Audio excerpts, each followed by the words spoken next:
Evangelho de Marcos é o menor dos 4 evangelhos. Começa no princípio do Evangelho de Jesus Cristo, o Filho de Deus, no versículo 1. E a partir daí Marcos começa a expor a vida de João Batista, que prepara o caminho do Senhor, e o ministério de Jesus.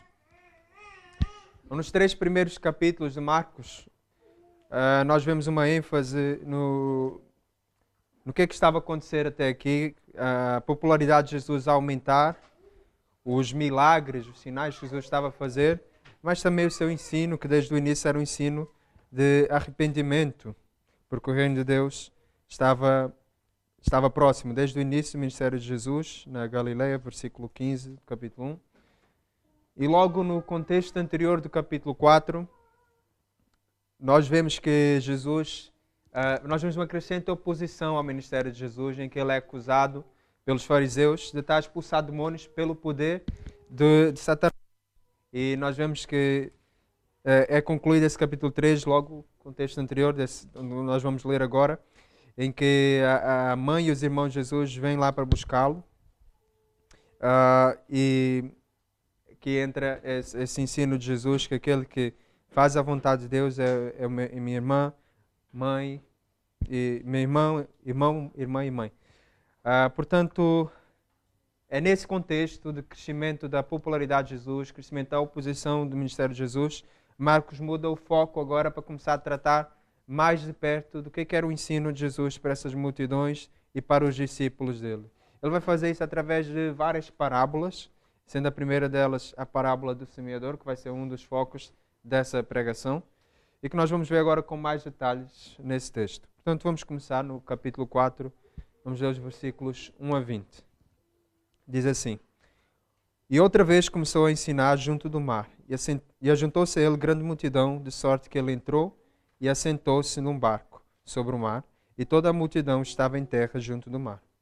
E ensinava-lhe muitas coisas por parábolas, e dizia-lhes na sua doutrina: Ouvi, eis que o semeador saiu a semear.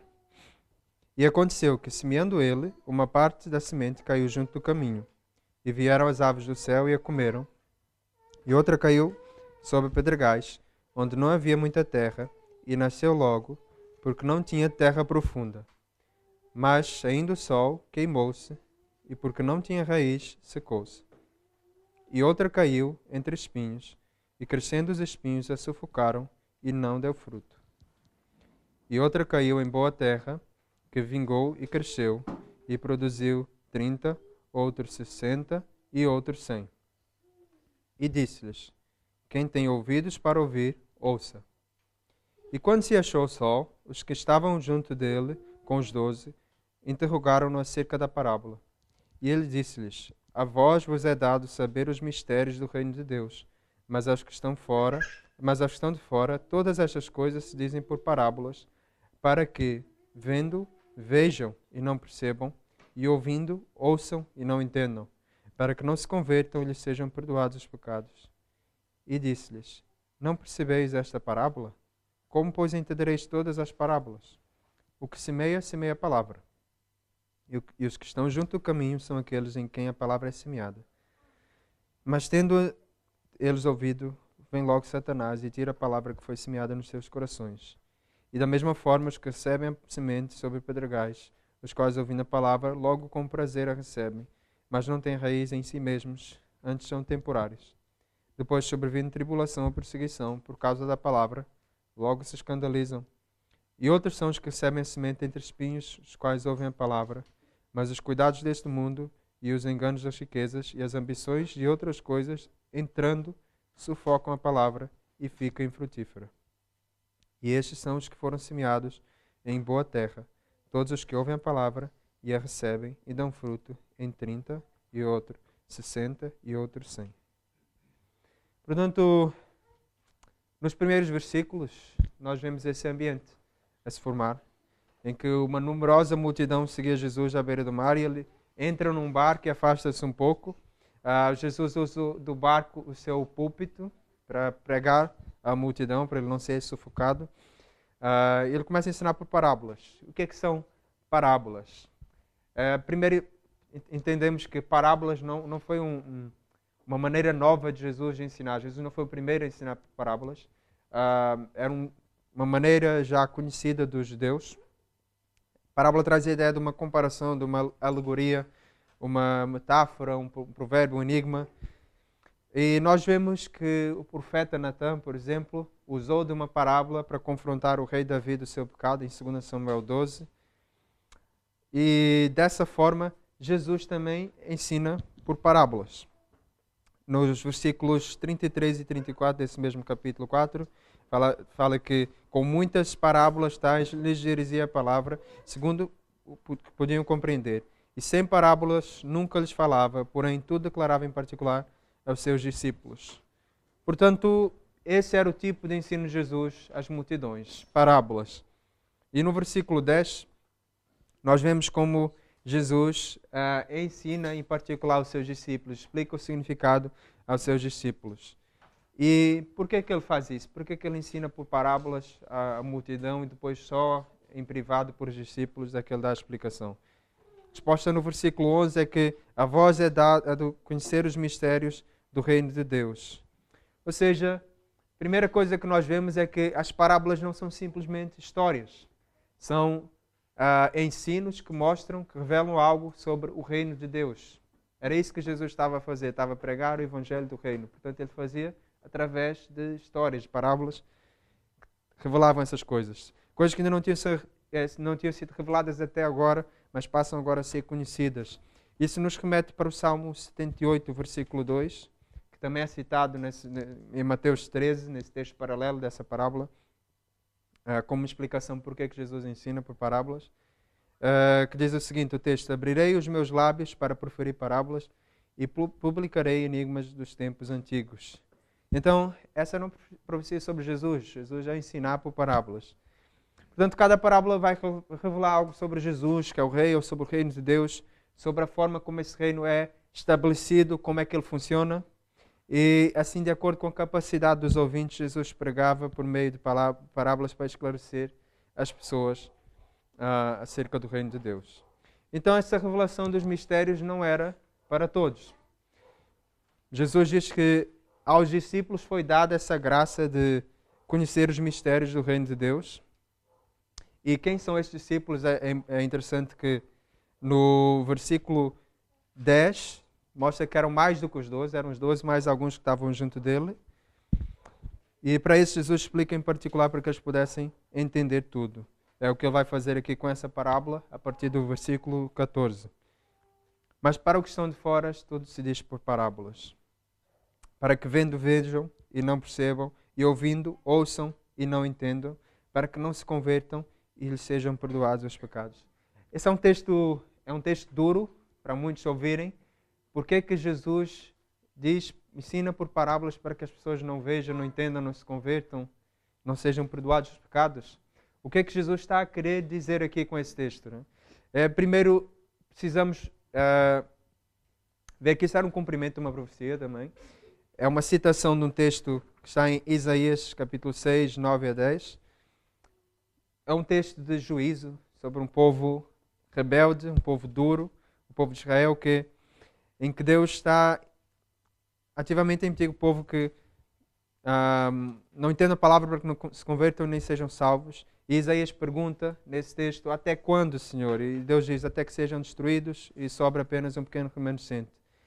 Então Deus estava a falar para um povo rebelde, um povo que endureceu o seu coração, que rejeitou a palavra de Deus pelos profetas. E Deus foi paciente, foi misericordioso, séculos após séculos a enviar profetas, a ensinar, e por fim ele envia o juízo. E essa parte do juízo de Deus é das piores partes, assim podemos dizer, porque é um estado que a pessoa chega, que a única esperança que ela tem de ouvir a palavra de Deus e ser salva, fica-lhe tirada. Isso nos mostra que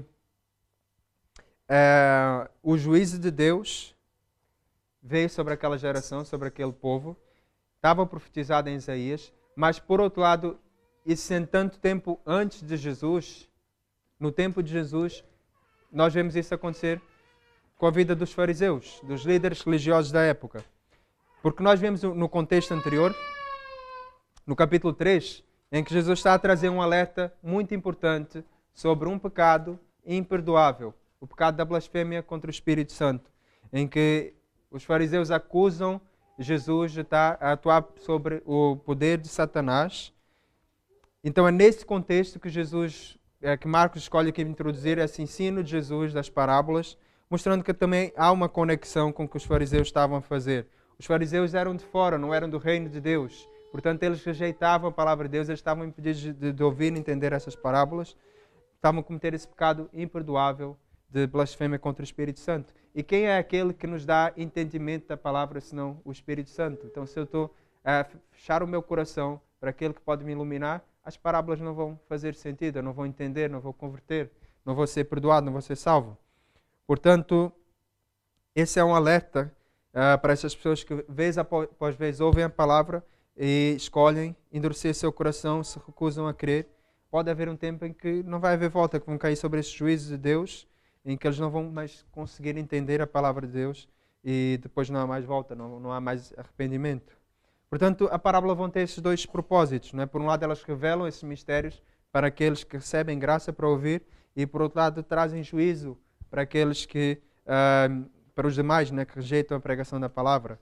Paulo também traz essa ideia em 2 Coríntios capítulo 2, versículos 15 a 16, que eu vou passar a ler. Porque nós somos, para com Deus, o bom perfume de Cristo, tanto entre os que estão sendo salvos como entre os que estão se perdendo. Para com estes, cheiro de morte para a morte, para com aqueles aroma de vida para a vida. Portanto, a palavra de Deus, ela vai trazer salvação para aqueles que estão a ser salvos, mas para os outros, por fora, a palavra de Deus vai trazer essa condenação, esse juízo. Portanto, a primeira advertência que nós podemos tirar dessa introdução à parábola é que é uma advertência é tempo de arrependimento. A palavra de Deus mostra que Deus deu uma janela de tempo que se chama hoje. E é nessa janela que ele chama que as pessoas se arrependam. Portanto, há muitas pessoas que têm a ideia, alimentam um pensamento que não querem se arrepender, querem apenas se livrar do inferno, das consequências finais e dizem, quando eu estiver perto da morte, eu vou consertar a minha vida, vou me arrepender e depois vou para o céu. Muitas pessoas alimentam esse pensamento e ignoram que a realidade do arrependimento é uma realidade urgente. Eu não posso deixar para amanhã para me arrepender. Eu preciso, se foi convencido hoje, eu preciso dar ouvidos à voz do Espírito hoje. Hoje é o tempo de arrependimento. Porque também há o outro lado. Se eu não me arrependo, o pecado cega o meu coração. O engano do pecado endurece o meu coração. E nós vemos a advertência que o livro de Hebreus que nós estamos a ler também traz para nós, de que precisamos encorajar uns aos outros para que ninguém caia nesse engano. O pecado endurece o nosso coração, nos impede de chegar ao conhecimento da verdade. Portanto, irmãos, lembramos também daquele texto que estudamos na semana passada, pessoas que aprendem sempre e nunca conseguem chegar ao conhecimento da verdade. São pessoas também que pode-se aplicar o que está aqui a ser dito, que nenhum de nós siga esse exemplo de rebeldia, de endurecimento, que nenhum de nós chegue a esse ponto de não conseguir entender a palavra que nos pode salvar. Que nenhum de nós seja insensível à palavra de Deus que nos pode salvar. Portanto, é com esse alerta que Jesus, tanto no início do texto como aqui agora no meio, entre a explicação da parábola, Jesus deixa aos seus discípulos, porque ele vai dizer que essa parábola, se não perceberem essa parábola, como entendereis todas as outras? Para entender as parábolas de Jesus, nós precisamos receber essa graça de entender. Não depende de nós, depende do Espírito Santo, mas não, convém a nós não resistir a esse Espírito Santo. Portanto, a advertência de Jesus, quando termina a parábola no versículo 9, é que quem tem ouvidos para ouvir, ouça. Então, por um lado, nós temos aquele grupo que está endurecido, que não consegue chegar ao entendimento da verdade. Mas depois Jesus vai dizer, quem tem ouvidos? E quem são aqueles que têm ouvidos para ouvir? São aqueles que receberam graça para ouvir. Portanto, é-nos dada a graça da parte de Deus para entender, para ouvir a palavra de Deus. Mas é-nos dada também uma responsabilidade, uma ordem. Se eu recebi a graça para ouvir, eu tenho de ouvir. Eu tenho uma responsabilidade de estar atento ao ensino de Jesus. Portanto, Eu quero encorajar cada um dos que estão aqui, a quem o Senhor tem dado essa graça, para vir a um lugar como esse, para ouvir a palavra de Deus, para ter a palavra de Deus na nossa língua, para podermos ter pessoas que nos explicam e que nós somos instrumentos de Deus também para que vocês entendam a palavra. Não resistam à palavra, entendam, sejam atentos. Tenham atenção, porque é a nossa responsabilidade. Se têm ouvidos para ouvir, ouçam. E é com esse contexto que Jesus entra então nessa parábola.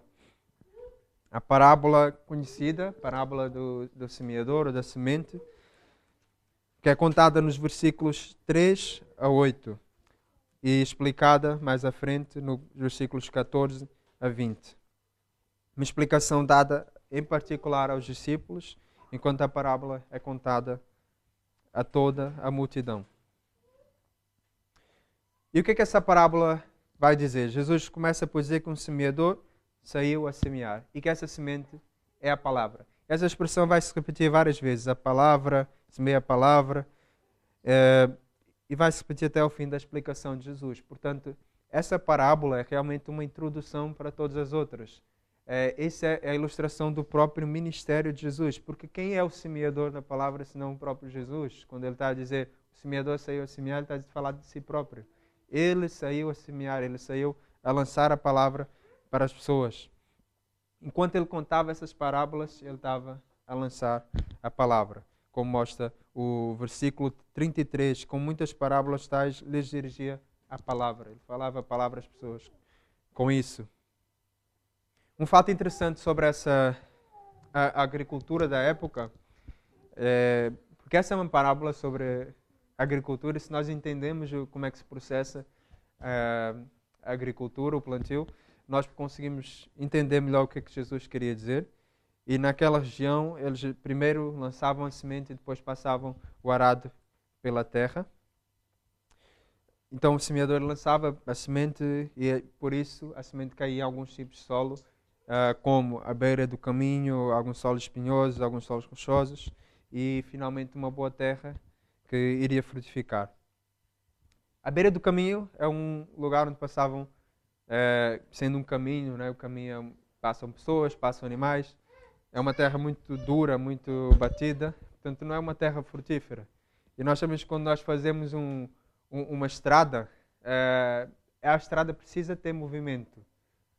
Uma estrada de terra, no caso, se ela não tiver movimento, se não passarem carros, pessoas, as plantas começam a crescer, mas se ela começar a ter muito movimento, aquilo compacta a terra de tal forma que a terra fica infrutífera e a estrada fica utilizável. Portanto, nessa terra, a semente cai e nem chega a germinar. E nós vemos aqui uma ação de Satanás, uma ação representada pelos pássaros que vêm e comem, representando que Satanás vem e tira ativamente as palavras daqueles que ouvem.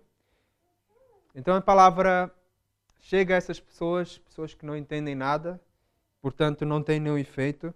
São aqueles da multidão, entre esses que o próprio Jesus estava a dizer que blasfemavam do Espírito Santo, não entendiam nada, não ouviam o que Jesus estava a dizer, não queriam dar atenção. E há um texto que nos lembra também essa ideia da ação de Satanás em cegar essas pessoas para que não entendam. Está em 2 Coríntios capítulo 4, versículos 3 a 4, que eu passo a ler. Mas se o nosso evangelho ainda está encoberto, é para os que se perdem que ele está encoberto, nos quais o Deus deste mundo cegou o entendimento dos descrentes, para que não lhes resplandeça a luz do evangelho da glória de Cristo, o qual é a imagem de Deus. E o Deus deste mundo não é Deus, o nosso Deus Jesus, é uma expressão para o príncipe desse mundo, Satanás, que ele cega o entendimento dos descrentes, portanto simbolizando essa ação dos pássaros, tira a palavra dessas pessoas que não entendem. Então é um solo em que a palavra está infrutífera. E nós vemos uma progressão nesse tipo de solos, em que o próximo solo é um solo rochoso, sendo um solo que tem uma camada de rochas por baixo e uma fina camada de terra por cima. Portanto, há alguma água que é retida ali e que permite que a planta rapidamente germine, mas que não consegue criar raízes, não consegue ter fundamentos. E quando o sol vem, a água seca, a planta morre. Portanto, qual é o problema desse solo? É um solo em que há uma terra. Já foi feito algum trabalho, mas há rochas que não foram tiradas, algo que não foi quebrantado. Portanto, a semente não se aprofunda. E por isso a palavra também é infrutífera nesse solo. Jesus mostra que estes são aqueles que ouvem a palavra e logo recebem com alegria, mas são pessoas sem raízes, sem fundamentos, sem bons fundamentos. Porque logo que vem a perseguição, por causa da palavra, eles se escandalizam. Portanto, nós vemos uma necessidade, quando a palavra é pregada, nós precisamos de fundamentos. E há muitos que pregam um falso evangelho, pregam só palavras bonitas. Muitos talvez vieram a Jesus, se aproximaram da igreja porque ouviram uma pregação que disse Jesus te ama. Foi tudo que eles ouviram. E viram Deus é amor e pregações desse tipo, que são bonitas e que não são até antibíblicas, mas são incompletas. Não têm raízes, não têm fundamentos. Portanto, pessoas que se aproximam de Deus pela emoção, alguns até com o falso evangelho no sentido de promessas que Deus nem prometeu, prosperidade, e vêm para Deus dessa forma, são pessoas que não se aprofundam, não têm raízes. E a raiz, os fundamentos são essenciais para a nossa fé. O fundamento do verdadeiro evangelho. Portanto, pessoas que recebem a palavra dessa forma são pessoas instáveis, pessoas que não se converteram de fato, pessoas que realmente se aproximam de Deus, estão com a igreja, e que dá uma ideia de apostasia, essa ideia de escândalo. Falsos irmãos estiveram na igreja um tempo, conviveram, mas um dia abandonam a fé. Quando começa a perseguição, quando começa uma dificuldade, afastam-se, negam a Cristo. Alguns até tornam-se perseguidores da igreja. Portanto, irmãos, nós vemos a importância aqui de investirmos nos bons fundamentos. Ao semear a palavra, nós temos a responsabilidade de semear a palavra como ela deve ser, o Evangelho como ele deve ser. E nós recentemente também ouvimos aqui uma pregação sobre o custo de seguir Jesus, o custo do discipulado. E pessoas que não calculam esse custo, vêm na emoção, acabam por cair nesse problema, nesse engano, e sem fundamentos, o coração não foi quebrantado para Cristo, vão se afastar e a palavra não frutifica. Continuando essa progressão no tipo de solos, nós vemos agora um solo fértil, um solo que é chamado aqui espinhoso, um solo que já foi tratado até certo ponto, mas não foi limpo. Portanto, a semente da palavra não é só a semente da palavra que germina nesse solo, mas também espinhos que sufocam a palavra de Deus e que torna essa palavra infrutífera. E o que são esses espinhos? São os cuidados do mundo, a fascinação das riquezas e outras ambições. A palavra de Deus constantemente nos alerta sobre ídolos, especialmente esse ídolo da riqueza, do amor ao dinheiro, que torna a palavra infrutífera. Há muitos textos de alerta sobre, por exemplo, o desejo de ficar rico, como ele corrompe as pessoas, fazem alguns naufragarem da fé, essas cobiças que concorrem. Há textos que nos alertam sobre não podemos servir a dois senhores. Há muitos textos, mas há um deles em Lucas 21:34, também muito claro, eu quero ler aqui. Tende cuidado de vós mesmos, para que jamais vos suceda que o vosso coração fique sobrecarregado com as consequências da libertinagem, da embriaguez e das ansiedades dessa vida terrena, para que aquele dia não se precipite sobre vós de surpresa como uma armadilha. Portanto, as coisas desse mundo, os prazeres, as ansiedades dessa vida têm esse papel de espinhos que podem sufocar e impedir que essa palavra de Deus frutifique. O ensino, então, é claro sobre esse tipo de solo, que não se pode servir aos dois senhores. Não podemos servir a Deus e as riquezas. Não podemos servir a Deus e a ambições pessoais que concorrem entre si. Porque quando eu decido perseguir meus sonhos, minhas ambições, como o mundo nos prega, que cada um deve seguir isso, eu não estou a ter Jesus como Senhor, eu estou a ter a mim mesmo como Senhor. E às vezes eu agrego a palavra de Deus, agrego alguns princípios. Há pessoas que, por exemplo, até vão ler o livro de Provérbios, um livro de sabedoria, para buscar ter bons princípios na sua vida e ter bom sucesso na sua vida, mas não se entregaram a Jesus. Apenas estão a se aproveitar da sabedoria bíblica para tentar ter uma vida mais equilibrada e sucesso nas suas ambições. Mas não é isso que faz a palavra frutificar. Não é simplesmente... tem a ver com o meu coração, o estado do meu coração, se eu realmente estou ali para servir a Deus ou se eu ainda estou inclinado a ambições egoístas. E essas ambições egoístas vão tornar a palavra de Deus infrutífera. Portanto, a palavra de Deus deve ser exclusiva e não ter concorrentes para que ela possa dar frutos. Esse é o ensino que nós vemos nesse tipo de solo. E por fim há o último solo, que é diferente dos 3 primeiros, que é retratada como uma boa terra, que sendo arada e estando limpa, as pedras já foram removidas, os espinhos foram tirados, essa semente então vai produzir e vai dar fruto. Uns produzem menos, outros produzem mais. Isso é outro ensino. Não é algo igual para todos, mas vão produzir. Se o solo está preparado, a semente foi lançada, eles vão produzir esses frutos que Deus requer. Portanto, qual a ideia que Jesus quer trazer com esse ensino? Se as parábolas revelam algo sobre o reino de Deus, o que essa parábola nos revela sobre o reino de Deus? A primeira ideia que nós aprendemos aqui é que o reino de Deus não é manifesto de forma instantânea. Jesus compara o reino de Deus como uma planta, uma semente que vai germinar. Quando eu lanço uma semente no chão, ela não vai produzir fruto. Por mais que o solo esteja preparado naquele momento, ela não vai produzir o fruto imediatamente. A semente vai germinar, ela vai crescer e a seu tempo ela vai produzir frutos. Portanto, o reino de Deus manifesta-se na nossa vida dessa forma. Cresce de forma lenta como uma planta e frutifica tendo as condições necessárias. Outra coisa que nós vemos também é que produzir frutos não é sobre o esforço de eu fazer para produzir frutos. A planta ela não faz nenhum esforço para produzir frutos. Quem produz frutos é Deus que faz o crescimento e os frutos. A planta precisa de estar no lugar correto, com as condições corretas. Os discípulos esperavam essa manifestação imediata e gloriosa do reino de Deus, mas Jesus começa por ensinar que, vai manifestar-se dessa forma. Outro ensino que nós vemos é que o reino de Deus não é para todos. E Jesus era aquele que semeava a palavra, mas ele ensinava em particular os seus discípulos, ele treinava os seus discípulos para serem também semeadores da palavra. E ele traz essa missão para todos nós também, quando nos comissiona a pregar o Evangelho, ele nos torna também semeadores da palavra.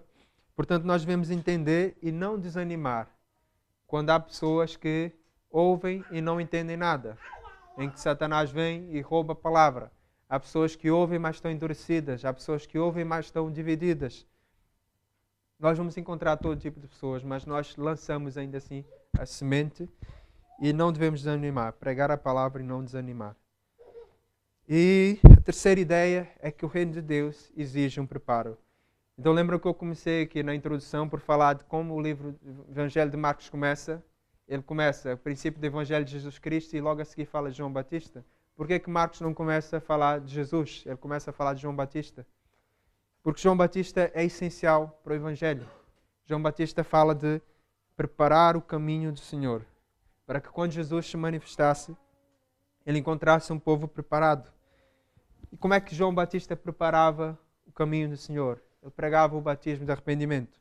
O povo precisava reconhecer a sua situação de pecaminosidade e se voltar em arrependimento e contrição para Deus. A Bíblia traz essa advertência para nós, que nós precisamos preparar. Há um texto no Salmo 50, 23, que diz, parte final, e ao que prepara o seu caminho, farei com que veja a salvação de Deus. Não há necessidade de preparação da nossa parte. De preparar, cultivar um coração preparado para que a palavra de Deus possa frutificar em nossas vidas. E como é que nós podemos preparar o nosso coração? Primeira coisa que nós precisamos saber é que é um trabalho, que é uma obra sobrenatural de Deus. É um trabalho do Espírito Santo em nós. eu preciso, primeiro que tudo, ter um novo coração. Um coração regenerado segundo Deus. É preciso nascer de novo.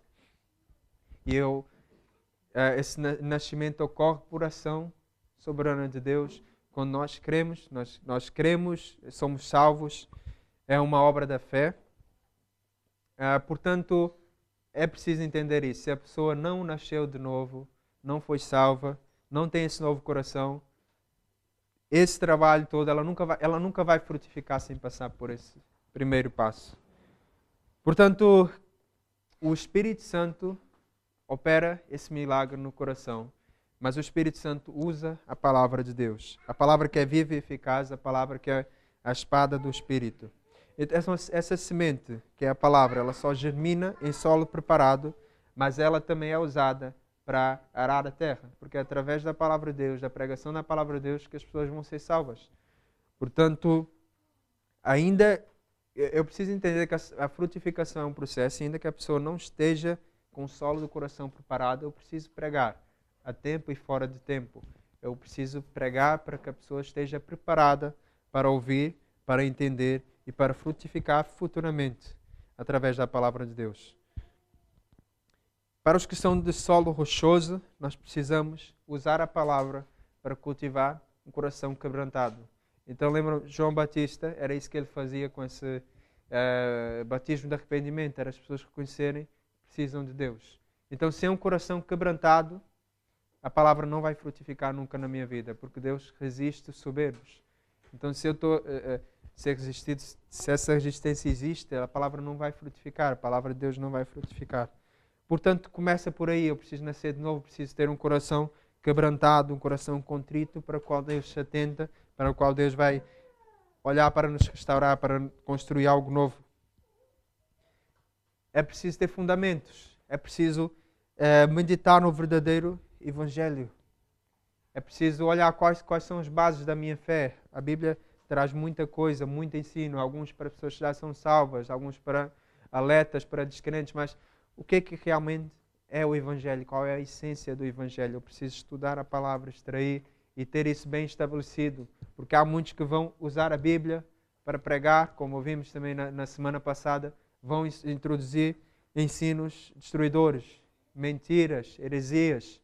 Portanto, se eu não tiver bons fundamentos, eu também vou ser esse solo rochoso que vai escandalizar da palavra, vai ouvir uma coisa também e vai embora, vai morrer, simplesmente não vai se frutificar, porque a palavra não está lá estabelecida nessa pessoa, os fundamentos da fé não estão estabelecidos. Portanto, irmãos, eu quero encorajar a cada um de nós que realmente saiba responder a sua fé, saiba responder aquilo em que acredita. Há pontos que não são negociáveis, há pontos que pessoas piedosas, pessoas que creem em Jesus, têm visões diferentes, mas há outros pontos que não são negociáveis, em que realmente eu sou salvo, se eu creio nisso, eu não creio nisso, eu não sou salvo. Há pontos que não se discutem. E o ponto principal é saber quem Jesus é, a divindade de Cristo. Se eu tenho dúvidas, se eu não estou aberto a certos ensinos que dizem que Jesus, afinal, é uma criatura de Deus, é um anjo, o maior dos anjos, ou coisas desse tipo, eu não tenho fé no verdadeiro Jesus. Eu preciso ter noção de que Jesus é o Filho de Deus, como Marcos o apresenta aqui. Portanto, há coisas que são o fundamento da nossa fé. E nós precisamos nos aprofundar aqui, antes de partir para outras coisas e outras discussões, e coisas como escatologia, que são importantes estudarem, mas que há visões diferentes. Mas antes de partir para essas coisas, que às vezes jovens como nós temos a tendência de estar por dentro de todos os debates teológicos, mas no que toca a ter um coração quebrantado, um coração em que a palavra penetra, em que os fundamentos estão lá, por vezes podemos falhar. Portanto, precisamos começar por aí, dessa base. Não se guiar por emoções, calcular o custo de seguir Jesus e estar preparado que vai haver perseguições. Portanto, não ficar chocados que a vida com Cristo é difícil, que negar a carne todos os dias é difícil, que sofrer vergonha do mundo é difícil. Portanto, isso vai acontecer, precisamos estar preparados e a partir daí nossa fé vai se fundamentando. Para aqueles que estão em coração cheio de espinhos e que têm pedido essa palavra de frutificar, precisamos analisar há ídolos a dominar o nosso coração, ainda há coisas ambições, sonhos que temos perseguido, que são a parte de Deus, desejos egoístas como o mundo. O que é que tem ocupado o nosso pensamento a maior parte do tempo? Será que o nosso coração tem realmente ardido pelo reino de Deus, pelos interesses de Deus, ou ainda preocupamos com muitas coisas secundárias e que têm roubado o nosso tempo da palavra de Deus? E esse tempo, como é que tem estado o nosso tempo com Deus? O tempo devocional, o tempo de oração e estudo da palavra? Que coisas é que têm concorrido, que têm roubado esse tempo de nós e que impedem a palavra de frutificar? Portanto, é um trabalho de análise que precisamos fazer, um trabalho contínuo para que esses espinhos não venham, não sufoquem a palavra de Deus. Mas para aqueles que nasceram de novo, para aqueles que têm sido quebrantados e para aqueles que têm sido limpos, como eu falei, o sol vai brilhar. E o sol aqui é retratado como essas perseguições. E nós vemos um contraste aqui, que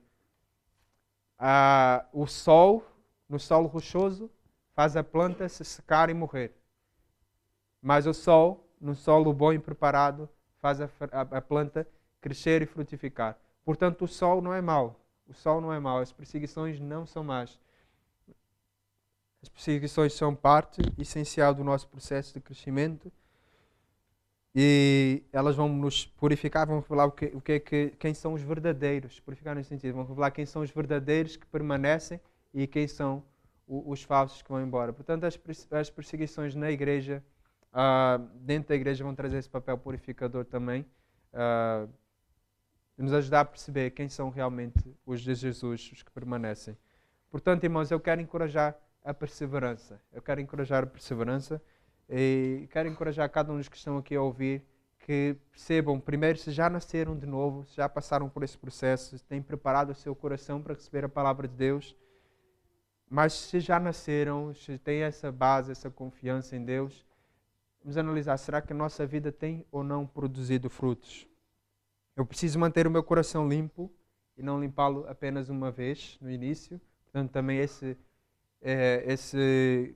aplicações sobre os espinhos também se referem a pessoas que nasceram de novo, que já têm fé em Deus. Ainda assim, nós precisamos limpar o nosso coração, mantê-lo limpo, não deixar que essas preocupações, ansiedades, ambições da vida impeçam a frutificação da palavra. E nós precisamos entender, para nós que somos salvos, que o fruto virá naturalmente se nós perseverarmos em ter as condições corretas para que esse fruto venha. O fruto, como eu disse, não é algo que vem de nós. O fruto não é um resultado do meu esforço pessoal, do esforço carnal. O fruto é o resultado de uma vida que glorifica a Deus, de alguém que tem um coração transformado, que age segundo Deus, que não vive segundo a carne, mas vive uma vida de obediência. E o que é esse fruto na prática? De falar de fruto. Há uma descrição bem clara do que é o fruto que Deus espera de nós. Está em Gálatas 5, 22, 23. Um texto bem conhecido que diz que o fruto do Espírito é amor, alegria, paz, longanimidade, benignidade, bondade, fidelidade, mansidão, domínio próprio. É isso que Deus quer ver nas nossas vidas. É isso que Deus quer produzir nas nossas vidas como um resultado natural de alguém que permanece na palavra de Deus e que cultiva um solo fértil e desimpedido. Portanto, eu quero partilhar também da minha própria experiência pessoal, que crescendo na igreja também às vezes é frustrante e nós passamos por um processo assim, de conversão. Não é por crescer na igreja que eu já sou salvo, já sou o quarto tipo de solo, mas nós muitas vezes nos frustramos porque não vemos os frutos da nossa vida e podemos até questionar a nossa salvação. Será que realmente eu sou salvo porque já estou tanto tempo, desde a minha conversão, tanto tempo na igreja e não vejo os frutos? O que é que está a acontecer comigo? E por um lado posso tender a ficar no ativismo, a tentar forçar o amor, a alegria, a paz, essas coisas que vêm no coração, tentar forçar isso na minha vida para provar que eu sou salvo. Por outro lado, eu posso simplesmente cruzar os braços e dizer, olha, se eu sou salvo, de fato, isso vai tudo acontecer automaticamente na minha vida e não há nada que eu possa fazer. Mas esse texto nos mostra que há um equilíbrio. Porque, de fato, é Deus que produz os frutos, é Deus que faz essa obra em nós. Mas a nossa responsabilidade é manter o coração preparado. Não era andar em ativismo, a tentar forçar essas coisas em nós, mas entender que isso virá, mas eu preciso manter-me preparado. Portanto, manter um coração quebrantado, pense nisso, manter um coração quebrantado, manter o meu coração a receber, desimpedido para receber a palavra de Deus, fazer esse processo contínuo, na dependência de Deus, de sondar o nosso coração, perceber se há ídolos, perceber se há coisas que têm concorrido com a palavra de Deus. Se eu fizer essas duas coisas, o fruto vai vir, o fruto vai vir. Se isso for um hábito constante na minha vida, o fruto vai vir naturalmente. E vai vir com perseguições, mas vai vir e vai glorificar a Deus. Portanto, eu quero encorajar cada um daqueles que, como eu, cresceram na igreja ou que já têm muitos anos de igreja e que ainda ficam frustrados com suas vidas, porque é que o fruto não vem, porque é que a mudança não acontece. Cultivem esse coração quebrantado diante de Deus. Tenham atenção aos ídolos. Deixem Deus agir livremente nesse solo e o fruto vai vir. Portanto, eu quero terminar essa exortação, essa pregação, a ler um texto também de encorajamento a esse crescimento, a mantermos uma vida frutífera. Um texto que está em 2 Pedro, capítulo 1, de 5 a 8. Eu vou ler esse texto e depois eu vou orar para concluirmos esse momento. Por causa disso, 2 Pedro 1, 5 a 8. Por causa disso, concentrando todos os seus esforços, acrescentem a fé que vocês têm à virtude, o conhecimento ao domínio próprio, a perseverança à piedade, a piedade à fraternidade, a fraternidade ao amor. Porque essas qualidades, estando presentes e aumentando cada vez mais, farão com que vocês não sejam nem inativos, nem infrutíferos no pleno conhecimento do nosso Senhor Jesus Cristo. Amém. Senhor nosso Deus, muito obrigado por termos a Tua palavra que foi semeada em nossos corações e tem produzido frutos. Eu louvo a Senhor porque vejo frutos na nossa igreja, vejo frutos, ó Deus, que Tu tens produzido, porque nós somos Teus, ó Pai, pertencemos a Ti, essa igreja pertence a Ti e temos estudado a Tua palavra tem feito a obra em nossas vidas. Por isso eu louvo ao Senhor pelo fruto que tem sido produzido. Louvo ao Senhor, ó Deus, porque nesses processos podemos contar sempre contigo. Não é fruto de nós, não é algo que vem de nós, mas é fruto do Teu trabalho em nossas vidas. E temos também a promessa, Senhor, que aquele que começou a obra em nossas vidas vai concluí-la até ao dia de Cristo Jesus. Portanto, Senhor, é nessa confiança nas Tuas promessas, na dependência que viemos a Ti, ó Pai, buscar esse coração quebrantado, esse coração limpo, um coração que não é cheio de ídolos, que não é concorrente. Queremos, Senhor, ó Deus, servir somente a Ti, ter um só Senhor, que é Jesus.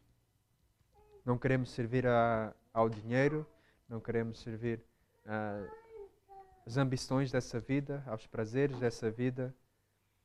Queremos servir ao Senhor, ó Pai, e buscamos a Ti para termos esse coração preparado, para que o fruto seja visível e para que o mundo veja que somos Teus discípulos, que nos amamos uns aos outros e que isso sirva de testemunho, ó Pai, para que outros também vejam, reconheçam, vejam o fundamento da nossa fé e sejam libertos dessa prisão de Satanás, dessa armadilha de Satanás que os escraviza, que os deixa cegos para entender a Tua palavra. Pedimos ao Pai que possas agir para quebrar essas prisões, essas cadeias e fazer essa palavra penetrar nesses solos endurecidos, quebrantar corações, purificar corações. Louvamos ao Senhor, ó Deus, porque Tu fazes todas essas coisas. Tu tens feito todas essas coisas em nossas vidas. Pai, pedimos que faças, ó Pai, essa obra de salvação, de santificação, de frutificação em nosso meio. Isso que pedimos em nome de Jesus. Amém.